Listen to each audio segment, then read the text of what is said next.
What's up, everyone? Welcome to this episode of Creator Support, the show where we answer your questions about the business of being a creator. Today on the show, we are answering some hard-hitting questions. First off, whether or not you are wasting your life trying to become a YouTuber. Next, we discuss whether or not you should bring on a manager. We also talk about creators who are now getting sued for promoting FTX. We start by talking about one of the strangest days we've ever had working as creators, which turns out it was today, and you're about to find out why. So if you make it to the deep end, let us know. You know what they say, Cole? What's that? Anything can happen when you run a creator business. Anything can happen. They do say that. They do say I've that. heard that, yeah. But I'm saying this because today It happened. It happened. The most unexpected thing happened. So we were sitting here on this set about to record this episode about 5.5 hours ago. And then, boom. An explosion. And instantly all the lights go out. There's a scream upstairs in our office and we're like, what just happened? We run outside and we're trying to figure it out. And there's a bunch of people huddled over an animal. A man picks up the animal by its legs and walks towards us. It's a duck. Yeah. The duck flew into the power lines, into the power box, and it exploded. Duck Day. Duck Day. We will forever remember Duck Day at the office because everyone had to go home. This is hours later now. Yes, the hours power later. has finally come back. Yeah. So and we can record. I just want to set the context for like what type of day we're having and, you know, what this episode might be like. This is an anything can happen episode. You know what they say? Anything can happen when you run a creator business. All right. Yeah. Welcome to Duck Day. Well, let's get into our first question. Let's just get right into it. So this one comes from the subreddit. It's actually a pretty heavy question. I feel like I'm wasting my life away chasing after this YouTube dream, but I can't imagine myself doing anything else. So this is kind of a long question. Storms knocked out the internet and power in my area for the past 4 days, and this is the longest time I've ever gone without working on YouTube, and it's driving me insane. But the more I thought about it, the more I realized I have nothing else in my life. In chasing the YouTube dream, I've consciously stepped away from a lot of my friendships and other activities because all of my time has gone into working on this dream. I work full time, and then after I work my job, I spend my evenings writing, filming, and editing, and I love it. But now that I've been reflecting a lot, I realized it feels like I almost have nothing at all. I'm sitting here thinking about what I've got to show for it. I got about 800 subscribers, and that's it. Goes on to say, how can I learn to balance doing stuff I know I need to, friends, family, and rest days, with what I want to do, which is literally just work nonstop until I make it? First of all, thank you for sharing, because I think this is a common feeling amongst not only creators, but entrepreneurs. My recollection of being in this point in my life was I had a very loose definition of what it meant to make it. And because of that, there was no other option but to just work. And I thought if I worked myself to the ground, it would magically happen. I would make it. Yeah, I felt as well that being busy, filling my hours, was what I needed to do to get to whatever making it meant. Right. And now, reflecting on it, I actually have a lot of peace and calm knowing that just putting out creative work that I cared about, spending time working with people that I cared about, I have ended up in a place that I am happy with, but I could have never dreamt that this would be the career. I didn't come out of college saying, I want to be a YouTube creator. It wasn't even the thing. I didn't say I want to be a podcaster. I just wanted to be fulfilled and to make sure I knew what it meant to be fulfilled. And I think it's important to know that while you may want to be a YouTube creator, that may be the aspiration, you actually may end up somewhere different just via this output. Sure, yeah. 5 years from now, even if you only have 1,000 more subscribers, alongside that journey, something else will have happened. It's unrealistic, I think, to stay on that path for that long if you care about what you're doing and you're feeling fulfilled and not have that energy go somewhere positive. Well, I think the thing that you said, you spend your evenings writing, filming, and editing, and you love it. Whether you have 800 subscribers or 800,000 subscribers, it's kind of a similar thing. You know, like we have over 1 million subscribers on our main channel. We have an office, we have a studio, we have a team. I still find myself spending my evenings, my weekends, editing, filming, writing, working on the channel. The same thing we were doing when we had 100 subscribers. So I think what you recognize is that lifestyle, you have to design that lifestyle to be something that you appreciate and that you love. and that you're not sacrificing too much for, because wherever you end up, it's the same thing. It's just the opportunity to get paid more to do that lifestyle. Like, this is the lifestyle of being a creator.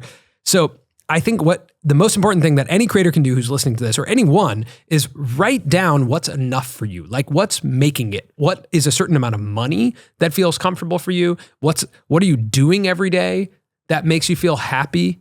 Like, all of that is extremely important to be in concert with your goal setting on like how many subscribers you want, how many videos you're going to put out a week.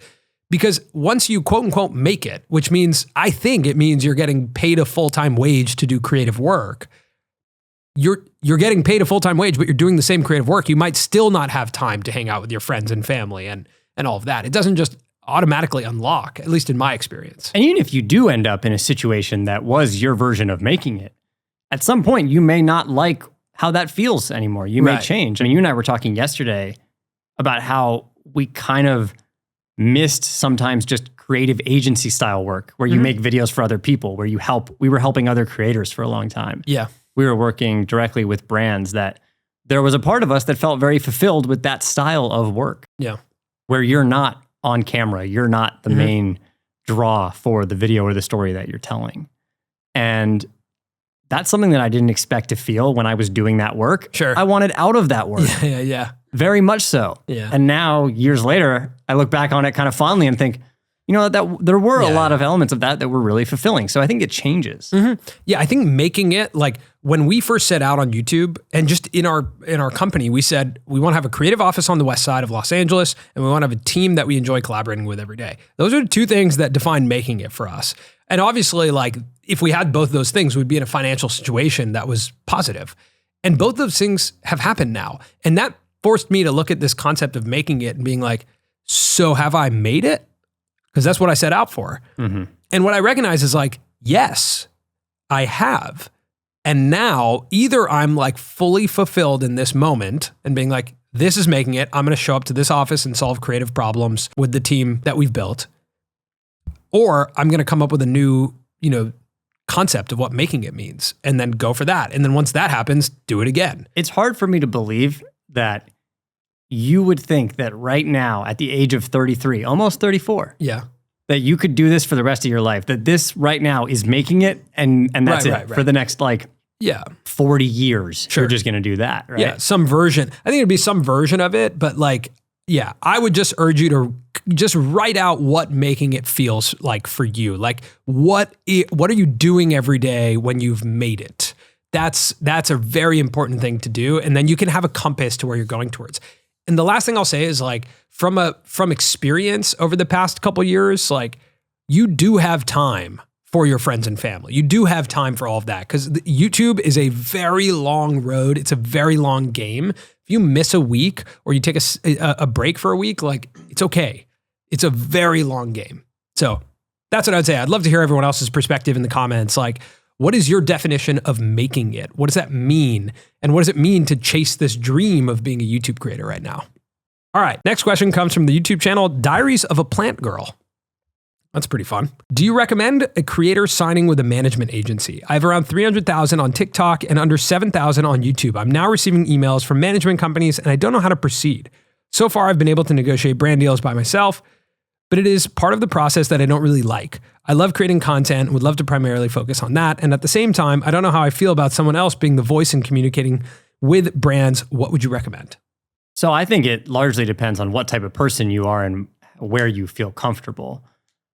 There's probably no world as a solo creator, I'm working with brands and selling our integrations. Right. It's just not my strength. It's not my interest. It's not how I want to spend my time. And that's when I think it's smart to look at some sort of manager or someone that can just help you with those deals. Yeah. And it doesn't need to be something where you sign that person for eternity or for a long period of time. It could be on a deal-to-deal basis so that you're not committing to anything and you can leave at any time. I think that's important to understand too. Totally. Yeah. I think just to go back to the last question, the concept of making it, like, part of your definition of making it is, what are you not doing in a day? Like, are there things that stress you out that, like, you don't want to do anymore? And if talking to brands and negotiating deals is one of those things, then it's a valuable thing to offload and also to pay someone commission to do. So typically management companies, go off of 10 or 15% commission. And when we talked to Reed on our show, if you haven't watched that episode, I would say, and you're interested in management, go watch our interview with Mr. Beast manager Reed, or listen to it on the feed. That's a really good breakdown of like what a manager does and what it looks like. But they take that commission, and that is a valuable expense if you don't want to be doing that. Now, how do you get them to communicate? You have to be really clear with them what your brand is, what you stand for. You have to tell them that. Don't let them tell you. And I think you have to have really clear-cut guidelines around what you will say yes to and what you'll say no to. And then tell them, hey, here, this is what I want you to go after. A great exercise is write a list of North Star brands, meaning like, what are the brands you want to work with? Write those down, hand it to the manager, and say, this is why I want to work with these brands, because I think I can make content like this, this, and this. My audience is like this, this, and this. My brand, my vibe, what I stand for is this. Go out and find me these deals. That's how I think you should test a manager. That's how you think you should, start working with one. You should get on the phone and make sure they understand your content. Make sure they're actually watching your stuff. Levi's jeans, Snyder's of Hanover pretzels. Okay, these are brands you want to work with? Yes. You told me. I think you were speaking to me. Those are your North Star brands? Those are my North Star brands. Okay. The plunge. Okay. I know you have a cold plunge. Yep. I'm jealous now. I would like a cold plunge. Sure. It's not really representative of the content I'm putting out on my personal Instagram, which is none. Yeah. But those are the brands that if anyone is asking, and I think you were, those are them. All right. Would you like to share your brands or? Yeah, I would say my North Star brands are probably, I think my North Star brand is just Bonza, period. And they did send me a package, which was great. So and again, it was awesome. You've made it. Yeah, I've made it. This is what made it look like. Bonza and the Plunge, and maybe a sauna company at some point. Which is also the Plunge, because they make saunas. All right, here we go. We got a question from the subreddit from the Dave Noob. You want me to try and read that, or? I already did it. You did it? That's the name? All right, it's a video question, and it looks like he just got out of the shower. Hey, Colin. Hey, Samir. Sorry, I'm a bit wet. I just got out of the deep end of your latest podcast episode. Oh, that's by the good. way, really good. I saw Jaden Smith there, though, with the one yellow earring. So I don't know if you know anything about that. But anyways, let's move away from the topic of deep water and talk instead about hot water. More specifically, what's a small creator supposed to do when they find themselves in controversy for the first time? So a quick recap of my story. Basically, I collaborated with another small YouTuber, and we both challenged each other to make a game in 24 hours. But to spice it up a bit, we had a bit of a story to it. Basically, I'd be playing the villain, and I would be saying that the other person, my collaborator, could not create a game in 24 hours, that they weren't a real game developer. This was all done on the inside. We all agreed to this. In my video, I presented myself as a villain, and at the end of the video, I even explicitly said that this was all for jokes, it was all for fun, and there were no hard feelings at all. But I guess people didn't really stick around till the end to find that out. Now, it is my fault. I should have been better at storytelling to make it really obvious I was joking from the start. But now I'm in the situation where I've polarized my audience in that video. Half of them believe that I'm a villain in real life, while the other half watch the whole video and see what I was trying to do. I know this isn't just going to happen to me. A lot of creators, especially new ones, are going to find themselves misspeaking or saying the wrong thing and then presenting an image that they don't actually believe in. So I guess my question is, what am I supposed to do now? Do I delete the video?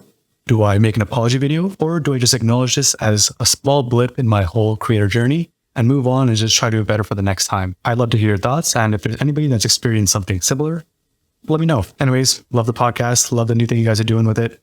Keep it up. That's a pretty interesting, nuanced example. What a specific question. Yeah, I do think controversy in general, though, is something that at some sort of scale a creator will have to deal with, even if it's not super widespread. There will be a time when you put something out that all of a sudden more people than normal do not agree with or taking an issue with. This is one of the most engaged posts in our subreddit. A lot of comments underneath too. The top comment seems to be, I would say that with small incidents and misunderstandings like this, you should just ignore them like they never happened. With so much stuff constantly going around, people will easily forget such inconveniences.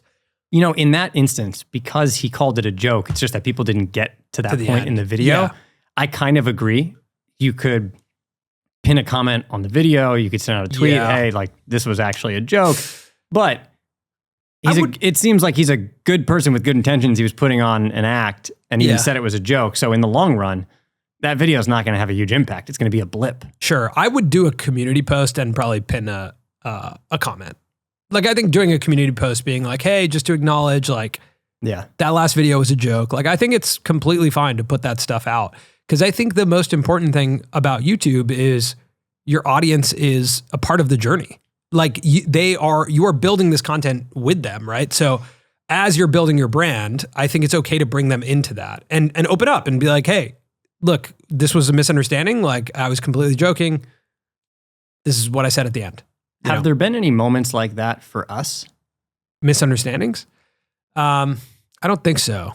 Where we've had to like apologize. I think there's been moments where I've wanted to address the audience, but I don't know how. Yeah, I want to bring that up because I do remember when we made a video about T-Series, which was becoming the biggest channel or was the biggest channel on YouTube. Yeah. And one of the fastest growing. And we made a video that took off. It has millions of views. And in that video, we presented a map of India. Yeah. And people took issue with the map of India because that is it's a hot button issue. Yeah. It's a hot button issue, and it felt like I was taking sides. People felt like you were taking a side. Yeah. Yeah. And there's also been comments in those videos of like, that have been somewhat, I think, like racially driven in a way, right? Of like, or feeling like you should know better. Yeah. Because you're Indian. Yeah. And those are things that we never addressed. Yeah. Those situations, like, I'm not positive how to address because they're so like polarized. They're nuanced. There's kind of like, there's no real like right or wrong answer, right? And some people might, again, like listen to that and be like, yes, there is. Yeah. But like, I think that's so nuanced that it's different from a misunderstanding of like being mean to someone, or like bullying someone in a video. That also was not our video to video audience because at the time we didn't really have one. We were making videos about so many different things that video just caught a pocket of viewership. And the controversy was just happening in that video. So here's what I would say. This is a really interesting nuance between what we do on our main channel and what we're doing here. I think if we had some level of like small misunderstanding on the main channel, we would either put out like a pinned comment and move on, just not address it. Here, I would probably want to talk about it. Yeah. And I think the difference is actually building like an incredibly deep community. Like what we have here with creator support is a deep community. Like we have a relationship with all of you guys. And that is why I think it's important to address when things come up. In a wider, broader community, it's like, yeah, things are moving really fast. Yeah. So you're kind of like, let me address it if it's not a big deal and then move forward. So I think that's the difference. Is like, if you are building a tight-knit community, I would address it. If you're not, if you're kind of building for like mass viewership, then it's like pin a comment and move on. Actually, speaking of controversy. Yeah. Did you see that a lot of huge creators were sued for promoting FTX? Yeah.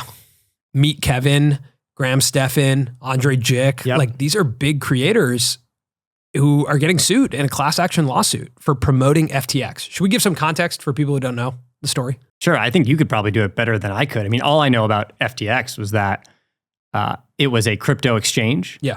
And they were incredibly well funded. They sponsored the Miami Heat basketball arena. They were doing deals with Tom Brady, with Larry David. Yep. Outside looking in, seems like a really reputable company, at least in terms of who's giving the cosign. For sure. We've talked about this on the pod before. Like this is a very confusing thing of how do you vet a brand that you're going to work with? Back to the management question, like that's where you want your management to be really good or your agents, like we have agents who vet a lot of our situations, which is really great. That's this is a brand that we trust. A long history of treating people well, paying on time, working with a lot of creators. But even in this situation, I don't think anyone could have been like FTX might be a fraud. It might be a bad situation there. So yeah, this is a situation where a bunch of creators did brand deals with FTX. FTX was doing brand deals with a lot of people. FTX collapsed and basically lost money for a lot of people because they invested in these tokens that went to zero. And people are really upset. And people are upset with the people that they trusted, right? Andre Jick, Graham Stephan, Meet Kevin. Like these are people that audiences trust them with financial advice. They turn to them to learn about personal finances, which is a dangerous place when it comes to sponsorship, right? Yeah. It's a dangerous place because if you invest in something and it doesn't do well, it's a little like, and I think what's nuanced here is that, if they're doing a stock exchange like Robinhood, it's like you make your own decisions on what you invest in. With FTX, there was an FTT token, and so like that was a big deal that they were buying, tokens there. So I think the question is like, should creators be sued over that? Like, should creators be fully accountable for marketing certain brands in their content? I don't know. It's a little bit confusing. This recently happened with BetterHelp, right? Like, BetterHelp is a brand that works with a lot of creators, and they continue to go through controversy of selling user data, which is something they say they don't do, but they did do. And they work with, people like Phil DeFranco and Anthony Padilla. And like, how do you vet what a brand does? In my opinion, the creators are not to blame unless they knew they were promoting the product and the product was going to do harm. Yeah. Like when you're promoting BetterHelp, sure, you're not doing it as a creator thinking that you are going to be putting someone in a situation where their data is going to be sold because you're not privy to that information. Yeah, or FTX. Like, you're not privy to what's going on. Like, you are paid as a marketer and like as a distribution outlet for marketing.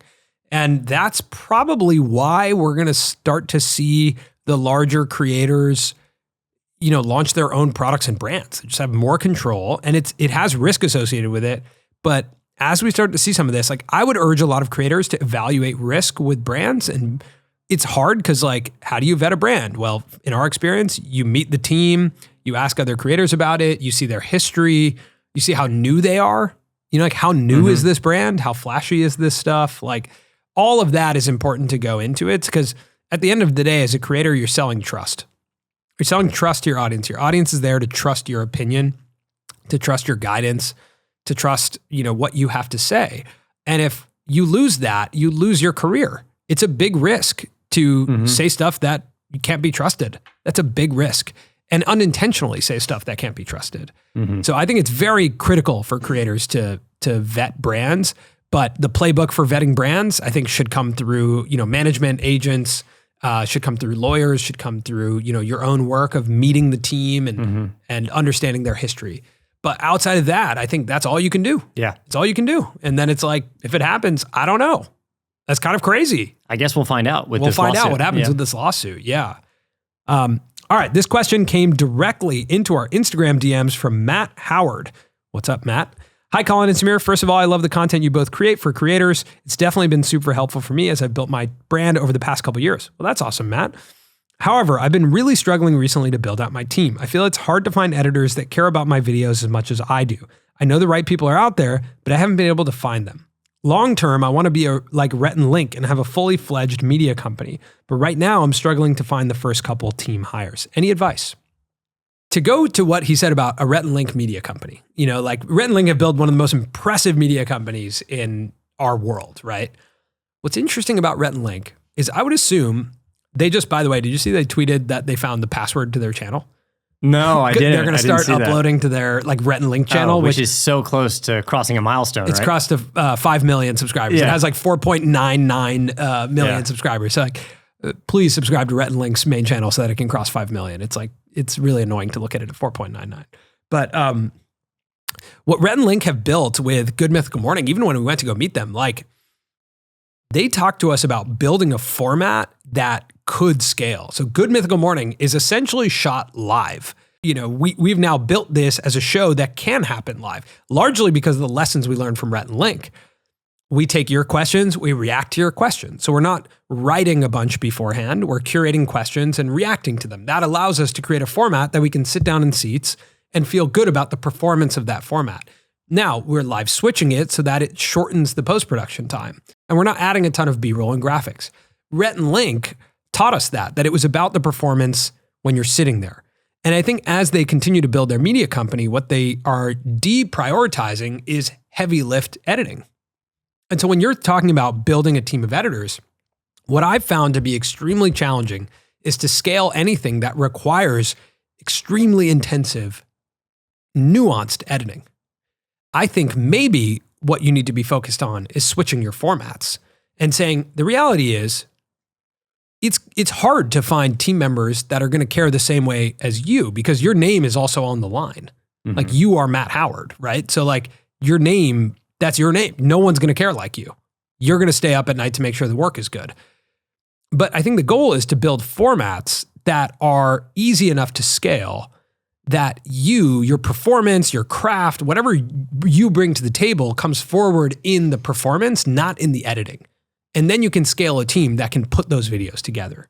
Yeah, I don't know. I put myself in the shoes of when I was working with you on the Lacrosse Network 10 years ago. And I feel like Oh, that's a good point.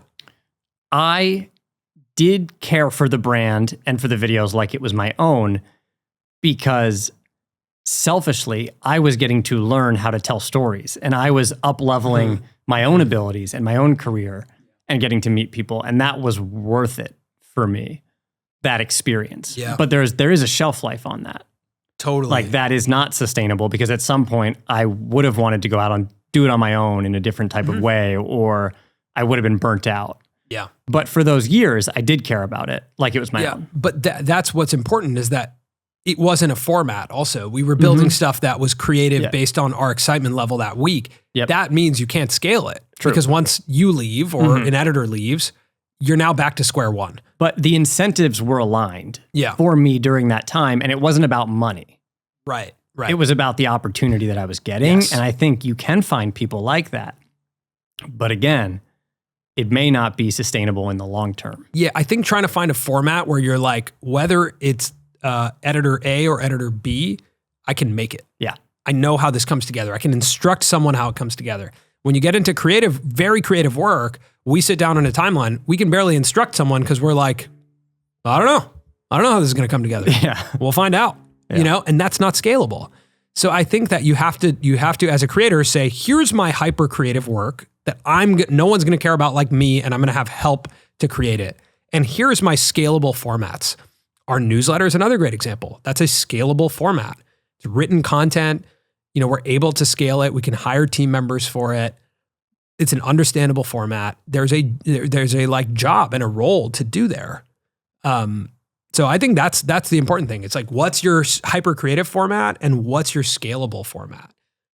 You have to have both if you want to be like, if you want to grow a creator business, or you say, I'm not going to grow a creator business. I'm going to be a creative, like Casey Neistat. Yeah. You know, he's like, he makes his work. He doesn't really have any other outlets. It's like when he feels like uploading, he uploads. The last thing I'll say is put yourself in the shoes of the editor that you may hire. If you were to go work for another creator, would you care about their channel as if it were your own? Yeah. Most likely, no. Like, it wouldn't be equal. Maybe you care for it to a crazy degree, but it's not the same. Yeah, I do think that there's creative ways to incentivize people and connect them to the channel revenue or to milestones, you know, so that they have incentive to put out content and to push it and you know, make sure everything's improving. But again, I think it's about building formats that can scale. Matthew Lunn from Pixar said two things that I think are really, really important. And if you want to hear more about that, there's a pod episode called 3 Lessons We Learned from 3 Brilliant People. And Matthew Lunn was one of them. So Matthew Lunn was a storyteller at Pixar. And he said, every new format you create or every new movie we make, we treat it like a startup. You know, it's a group of people coming together to build something from the ground up. And I really like that picture of like building something brand new. But that to me is doing like hyper creative work. And that's like, that takes a really long time and is really intense. Yeah. The second thing he said is that people are only as good as their incentives. And I think that's a really important line to think about when it comes to hiring and team building. That whether the incentive is like you want to learn about YouTube, or that you want to be on camera, or that you want to make money, or you want your name in the credits, like, you have to understand people's incentives, and then you have to put them in positions where that incentive, you know, matches, or the expectation for that incentive matches. And like everything, incentives may change the same way that your definition of what making it looks like will change. Can you believe the duck, man? Like, a duck exploded on our power line today. Yeah, man, duck day. I can't, like, I don't know. I know we're in the deep end right now. Can I raise the mood for the deep end? Please. So normally we do gripes, right? Yeah. I can't do a gripe on duck day. It's just too real. Do a delight. I'm going to do a delight. Okay. So I bought off Amazon, $20, this light that wraps around your neck, and it has 2 small lights on either side. Fits right around your neck really comfortably, and you can read at night. Peaceful. That's a sign of age. Oh yeah. I am. This guy's getting old. I'm an elder statesman. Yeah, that's an elder. Yeah. I realized how old I am because of how excited I was. Yes, makes when sense. it arrived in the box, I took it out, put it on. Yeah, I understand. Madeline was filming me, Yep. and without even noticing that she was filming, I go, "This is so sick." I think if you get reading glasses that connect to that light, that's like the ultimate, and you're like putting on, you're like, I got my glasses and my neck light on and I'm in bed. Like that's amazing. But I'll bring it around and I'll make this educational. Okay.